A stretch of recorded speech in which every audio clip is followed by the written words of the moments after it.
कहानी की शुरुआत होती है जहां जैक नाम का आदमी बेहोशी से जागता है। जब वो उठता है तो उसे कुछ भी याद नहीं होता है। उसके हाथ में एक हथकड़ी लगी हुई थी जिसे वो तोड़ने की कोशिश करता है, लेकिन वो हथकड़ी नहीं टूटती है। तभी उसके पीछे से 3 भटकते हुए चोर आते हैं। वो उससे किसी शहर का पता पूछते हैं, लेकिन वो नहीं बता पाता है।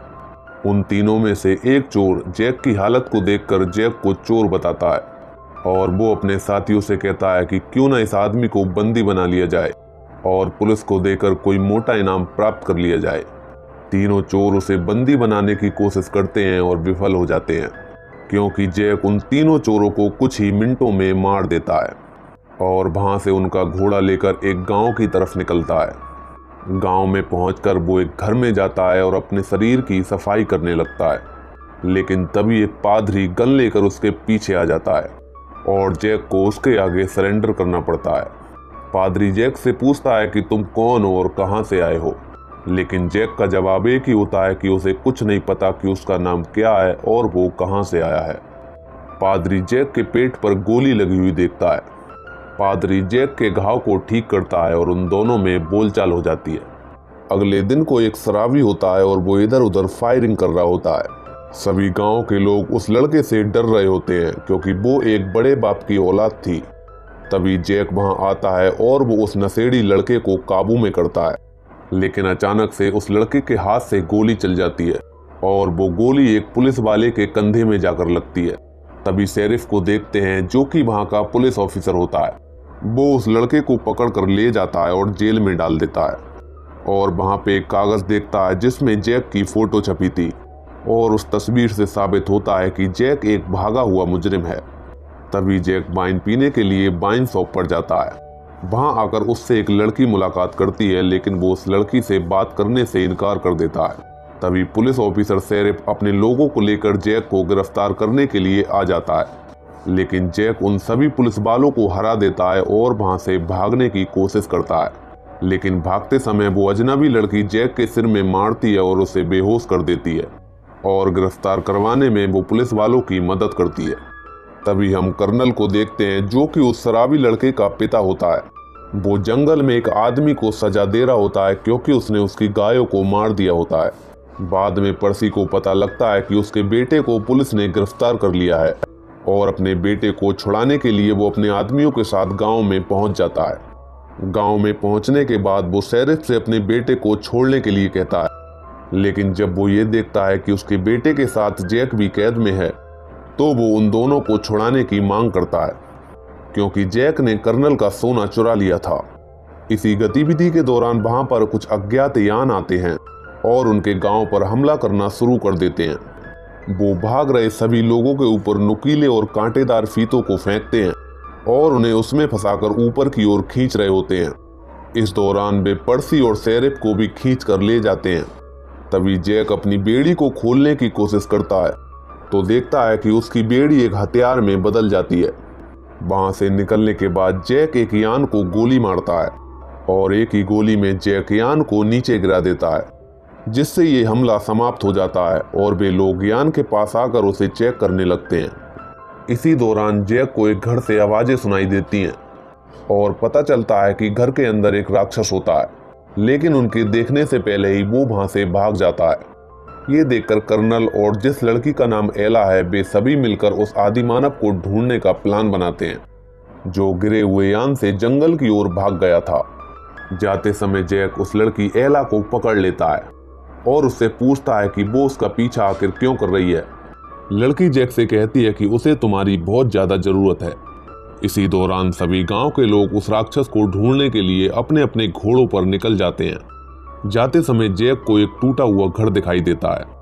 वो उसमें जाता है और अपनी पुरानी यादों को याद करता है कि कैसे वो अपनी पत्नी के लिए सोना लाया था, लेकिन अचानक से वहां एलियन आ गए थे और उसकी पत्नी को ऊपर की ओर खींच लिया था।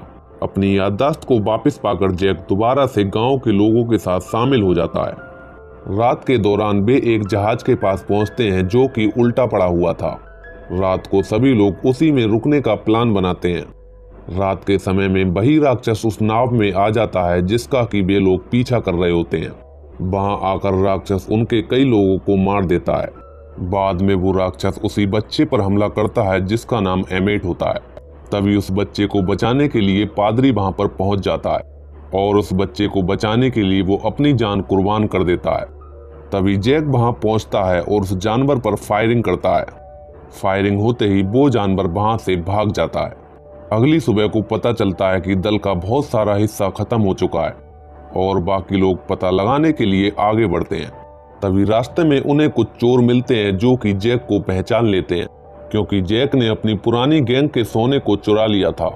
वास्तव में जैक को पुरानी गैंग के बारे में कुछ भी याद नहीं होता है, लेकिन वो उनके सामने नाटक करता है कि उसे सब कुछ याद है और वो उन लोगों के पीछे अपनी पुरानी गैंग के पास पहुंच जाता है और अपनी गैंग के लोगों पर फिर से नियंत्रण करने की कोशिश करता है। लेकिन गैंग के लोग जैक को बिल्कुल मौका नहीं देते हैं, क्योंकि जैक ने उनका सोना चुरा लिया था। वे लोग जैक को अपने लोगों द्वारा बंदी बना लेते हैं और जैक से पूछते हैं कि आखिर उसने सोना कहाँ छुपा कर रखा है। लेकिन जैक उनसे बताता है कि उसे सोने के बारे में कुछ भी याद नहीं है, क्योंकि जैक अपनी पिछली याददाश्त को भूल चुका होता है। वे जैक को जैसे ही मारने की कोशिश करते हैं तो जैक अपने हाथ वाले हथियार से उनके एक आदमी को मार देता है और दोबारा से गांव के लोगों के दल के साथ शामिल हो जाता है। सभी चोर मिलकर गांव के दल का पीछा कर रहे होते हैं। तभी वहां पर उन राक्षसों के यान आकर हमला कर देते हैं और जैक के सामने ही वो एला को उठाकर ले जाते हैं। जैक उसी जहाज का पीछा कर रहा होता है जिसमें कि एला होती है। वो एला को बचाने के लिए जहाज के ऊपर कूद जाता है और जहाज पर आने के बाद वो जहाज के पायलट पर हमला करता है, जिससे कि जहाज क्रैश होकर पानी में गिर जाता है, जिससे जैक और एला सही सलामत जिंदा बच जाते हैं। और जैसे ही वे दोनों नदी के किनारे पर आते हैं तो अचानक बड़ा वाला राक्षस उनके ऊपर हमला करता है, लेकिन जैक अपने हथियार से उस राक्षस को मार देता है। लेकिन बाद में पता चलता है कि राक्षस ने एला को घायल कर दिया होता है। वो एला को बचाने के लिए अपनी गोदी में उठाकर जाने लगता है और जैसे ही अपने दल के पास पहुंचता है तो एला मर चुकी होती है। ये देखकर जैक बहुत उदास होता है और चिल्लाने लगता है। तभी उनके दल को कुछ आदिमानवों द्वारा घेर लिया जाता है और उनका कहना था कि इंसानों की वजह से ये विदेशी हमले हो रहे हैं। आदिमानव दल के सभी सदस्यों को बंदी बनाकर अपने साथ ले जाते हैं और एला के शरीर को जलती हुई आग में फेंक दिया जाता है। लेकिन तब सभी लोग देखते हैं कि एला आग में से दोबारा से पुनर्जीवित हो जाती है और नग्न अवस्था में ही जैक के सामने आ जाती है। जैक एला के शरीर को किसी कपड़े से ढकता है और एला से पूछता है कि आखिर ऐसा कैसे हो सकता है। एला जैक को बताती है कि वो किसी दूसरे ग्रह से आई है और वो इन्हीं राक्षसों को नष्ट करने के उद्देश्य से आई है, क्योंकि इन्हीं राक्षसों ने उसके परिवार वालों को मार दिया था। एला सभी लोगों को उन राक्षसों के बारे में बताती है कि वो पृथ्वी पर इसीलिए आते हैं ताकि वो यहाँ से सोना खोद कर ले जा सके, क्योंकि सोना जितना इंसानों के लिए कीमती है उससे ज्यादा वो उन राक्षसों के लिए कीमती है, क्योंकि उनकी वजह से उनकी मशीनें चलती हैं। वो बताती है कि वे राक्षस हम इंसानों को कीड़े मकोड़े समझते हैं और वो ये भी बताती है कि जैक के हाथ में जो हथकड़ी वाला हथियार है वो उन राक्षसों को मार सकता है, साथ ही उनके सिर में गोली मारकर भी उन्हें मारा जा सकता है।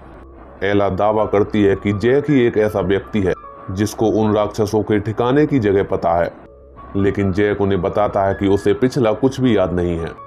तभी आदिमानव जैक को एक ऐसी दवाई पिलाते हैं जिससे जैक को सब कुछ याद आ जाएगा। वो दवाई पीने के बाद जैक को धीरे धीरे सब कुछ याद आने लगता है कि कैसे उसे और उसकी बीवी को उन राक्षसों ने कैद कर लिया था और उसके सामने ही उसकी बीवी को उन्होंने मार दिया था और अचानक से उसके हाथ में वो हथियार आ गया था जिसकी मदद से वो वहां से भागने में सफल हो सका था। तभी जैक को सब कुछ याद आ जाता है और वो उन एलियनों के ठिकाने पर पहुंच जाते हैं। एला कहती है कि इन एलियन को यहाँ से भगाना होगा इससे पहले कि वो पृथ्वी पर रहने वाले लोगों को समाप्त कर दें। तभी कर्नल उन राक्षसों को मारने की योजना बनाते हैं और अपने सभी लोगों को समझाते हैं कि कैसे उन्हें मारा जा सकता है। तभी जैक वहां से चला जाता है और अपनी पुरानी गैंग के पास पहुंचता है और उन्हें समझाता है कि कैसे एलियन हम सभी लोगों को नष्ट करना चाहते हैं। वो अपनी गैंग के सभी लोगों को अपनी लड़ाई में शामिल होने के लिए मनाने लगता है। जैक अपनी गैंग के लोगों को लेकर वापस अपने दल में आ जाता है। कर्नल ये देखकर खुश होता है और कमेंट करता है कि जैक कितने काम का आदमी है। अगले दिन को जैक के साथ कुछ लोग बारूद गोला लेकर एलियन के जहाज की ओर बढ़ते हैं। जिसमें चुपके से वो जहाज के ऊपर चढ़ते हैं और उसमें गोला बारूद फेंक कर वे वापस आ जाते हैं। जहाज में जब तेजी से ब्लास्ट होता है तो एलियन लड़ने के लिए मजबूर हो जाते हैं और वे इंसानों को मारने के लिए जहाज से निकलकर आने लगते हैं। इधर जैक और एला पीछे के रास्ते से जहाज के अंदर घुस जाते हैं और देखते हैं कि राक्षसों ने इतने सारे लोगों को कैसे काबू में कर रखा है। सभी राक्षस बाहर आकर इंसानों पर हमला करने लगते हैं और दल के कई सारे सैनिकों को मार देते हैं। राक्षस साइज में इतने बड़े थे कि वो इंसान को एक झटके में मार दे रहे थे। अंदर पहुंचने के बाद एला अपने सभी गांव के लोगों को छुड़ा देती है और सभी लोगों से जहाज से बाहर निकलने के लिए कहती है। जैक वहां आ रहे राक्षसों को अपनी हाथ की गन से रोकता रहता है, जिससे धीरे धीरे एला सभी लोगों को जहाज से बाहर की ओर निकाल देती है। तभी हम देखते हैं कि एलेट के पास एक राक्षस पहुंच जाता है, जिससे डर के मारे एलेट दो पत्थरों के बीच में छुप जाता है। वो राक्षस एलेट को ढूंढ लेता है और उस पर हमला करने की तैयारी करने लगता है। एलेट के पास चाकू होता है और वो उस चाकू को उसके सीने में घुसा देता है और एलेट एक राक्षस को मारने में सफल हो जाता है। अंदर पहुंचने के बाद एला जैक को बताती है कि इसे तुम्हारे हथियार से नष्ट किया जाएगा, लेकिन जैक एला से कहता है कि वो उसे चाहकर भी नहीं निकाल सकता। तभी एला जैक को किस करने लगती है और हथियार अपने आप निकल जाता है। हथियार को लेकर एला ऊपर की ओर चली जाती है। जैक जैसे ही वापस आ रहा होता है तभी उसके पास राक्षस आ जाता है। वो जैक को पकड़ लेता है और उसे मारने की कोशिश करने लगता है। वो जैक को मारने ही वाला होता है तभी वहां पर कर्नल पहुंच जाता है और उस राक्षस को मारकर वो जैक की जान को बचाता है। तभी जैक कर्नल का धन्यवाद करता है और दोनों वहां से बाहर आने लगते हैं। तभी हम देखते हैं कि धीरे धीरे उनका जहाज धरती से ऊपर निकलने लगता है और उड़ने के लिए आकाश की तरफ जाने लगता है। तभी हम जहाज के अंदर एला को देखते हैं, जो कि अपने मेन ठिकाने पर पहुंच जाती है। वो जैक के हथकड़े का इस्तेमाल करती है और उस जहाज को नष्ट कर देती है और इसी के साथ वो अपने आप को बलिदान भी कर देती है। जैक ये देखकर काफी ज्यादा उदास होता है। गांव के लोग आपस में एक दूसरे से मिलने लगते हैं। अगले सीन में हम देखते हैं कि जैक की याददाश्त पूरी तरह से वापस आ चुकी होती है और जैक को अभी भी ये लगता है कि उसे वापस से जेल में जाना पड़ेगा, क्योंकि वो एक अपराधी होता है। तभी शेरिफ और कर्नल जैक से कहते हैं कि हम ये दावा करेंगे कि एलियन के हमले में जैक को हमने मार दिया था। सभी नागरिक अपने शहर को दोबारा से बनाने के लिए तैयार होते हैं, क्योंकि एलियन वाली खदान से बहुत सारा सोना निकला था और इसीलिए वे अपने शहर में नए लोगों को बसाने के लिए भी लाएंगे। लेकिन जैक कर्नल से उनकी मदद करने के लिए मना कर देता है और वापस वहां से चला जाता है। तो दोस्तों, ये थी कहानी काउबॉयज और एलियन मूवी की। दोस्तों, ये एक एक्शन और एडवेंचर की मूवी है जो कि सन 2011 में रिलीज हुई थी। कहानी के हिसाब से मूवी की स्टोरी बहुत बढ़िया है। तो दोस्तों, अगर आपको वीडियो अच्छी लगी हो तो चैनल को सब्सक्राइब और वीडियो को लाइक करके जाना।